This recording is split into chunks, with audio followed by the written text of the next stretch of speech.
kita akan belajar tentang sensor cahaya tanaman.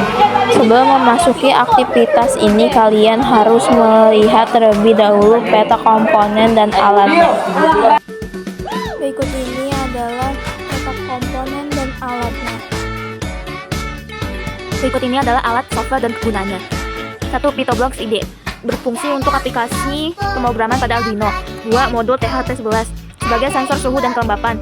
3. LCD 16x2 plus 12C, untuk menampilkan informasi suhu dan kelembapan. 4. Modul RDR, untuk mendeteksi cahaya yang ditangkap oleh tanaman. 5. Kabel jumper, untuk menghubungkan Arduino dengan sensor maupun modul lainnya. 6. Arduino Uno R3, sebagai media pengontrol modul sensor dan aktuator. 7. Kabel USB Type A to Type B, kabel printer, sebagai media untuk melakukan upload program, biasanya salah satu pakai dengan Arduino Uno. Breadboard atau project board, sebagai media merangkai rangkaian elektronika sementara. Modul power supply breadboard, sebagai input supply tegangan sistem pada breadboard atau project board. Adaptor 9 volt, sebagai pemasok tegangan pada Arduino. Selotip untuk mengaktifkan kabel, gating untuk memotong kabel, ataupun selotip wadah tertutup untuk menyimpan instrumen iot ketika sudah dirakit. Laptop untuk melakukan programming. Berikut penjelasan dari komponen yang akan digunakan. 1. Modul sensor suhu dan kelembapan DHT11. Modul DHT11 merupakan salah satu sensor yang berfungsi untuk menangkap suhu kelembapan udara yang ada di sekitar modul. Modul DHT11 memiliki 3 kaki pin untuk mengaksesnya. DHT11 adalah sensor suhu dan kelembapan yang disusun dari 2 komponen, yaitu sensor kapasitif yang berfungsi sebagai pengukur kelembapan udara dan temistor jenis NCT Negative Temperature Coefficient yang berfungsi sebagai pengukur suhu.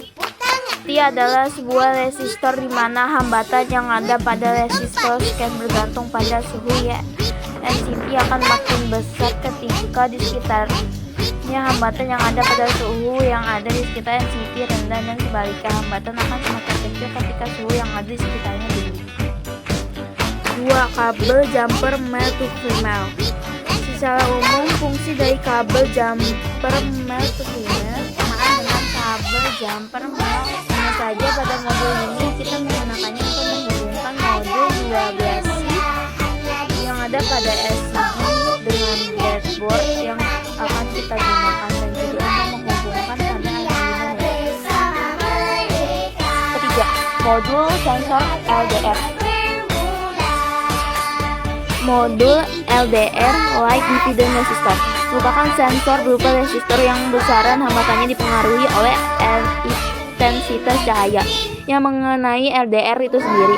Nilai yang masuk akan semakin besar ketika keadaan di sekitar sensor LDR gelap, dan nilai yang masuk akan semakin kecil ketika keadaan di sekitar sensor LDR terang.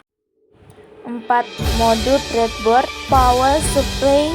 Modul power supply breadboard adalah power supply yang memberikan tegangan pada breadboard tanpa perlu mendapatkan tegangan langsung dari Arduino. Power supply breadboard bisa memenuhi keperluan supply tegangan pada breadboard tanpa harus menancapkannya pada pin 5V atau 3.3V pada Arduino. Gambar 9.18 menunjukkan contoh implementasinya dengan half breadboard.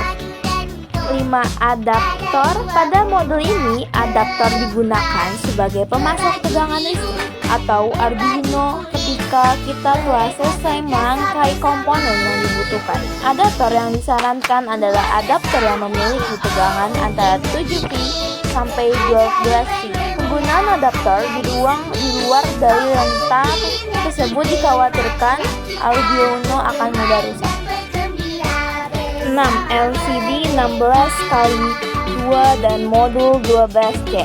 LCD adalah salah satu komponen yang berfungsi untuk menampilkan teks maupun angka serta simbol-simbol khusus seperti berikut. Banyak karakter yang dapat ditampilkan oleh sebuah LCD bergantung pada jenis LCD tersebut. Pada modul ini kita akan menggunakan LCD 16x2 yang artinya 16 kolom kali 2 baris seperti pada gambar 9.20.